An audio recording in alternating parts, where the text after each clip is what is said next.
Babe. Yeah. Ile do ulisema ni pesa ngapi? 7k. 7k. Si na nitatoa wapi namba? Si uweke tu. Sawa. Babe, umekram namba ya landlord? Si ni unalipa rent every month. Unalipanga kila mwezi. Ni sawa.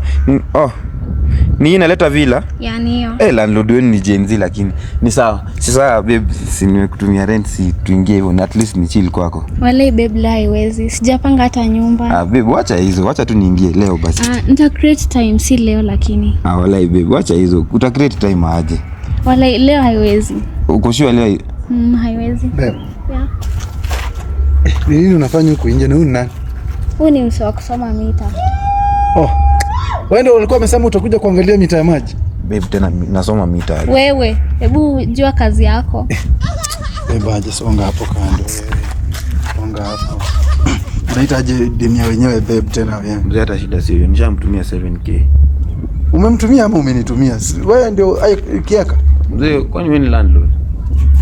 Mzee, kwani shida nini? Tulikuwa tunatutumia sisi pesa mimi na yeye. Lakini sasa mzee, hizo ni nini? Unagombana kwani nini? Unagombana juu 7k. Juu 7k. Ushaiona wapi mtu hata wewe unajua hata pay bill peke yake ya landlord wewe unajua? Hapana. Hapana. Ama unajua ni kama hata unakuwa na nyumba? Najaribu. Unajaribu. Kwani unaishi wapi? Huko chini tu. Chini huko kwa mahali kunakuwa na nyumba za matope? Na unajua unatulipianga rent na wewe ndugu yangu. Lakini mzee, simwambie hata ni refund hata nusu. Akurefund nini? Nusu tu. Akurefund ama mimi nikurefund? Mimi ndio niko na hiyo pesa. Nusu tu. Nikurefund ya nini? Umefanyia kazi gani? Unajua at least sisi tumefanya kazi. Sawa. Unajua relationship ya Kanairo siku hizi ni mboka. Ni mboka. Sema Roisam. Roisa.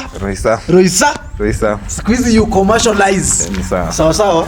Enda home. Lakini hapa mzee. Kwani nini tena unajam jwa 7,000? Sasa na jam ni. Niko sawa. Wewe umetoka ushago juzi hujajua Nairobi? Niko sawa. Enda home. Lakini nini? Unajua kuhustle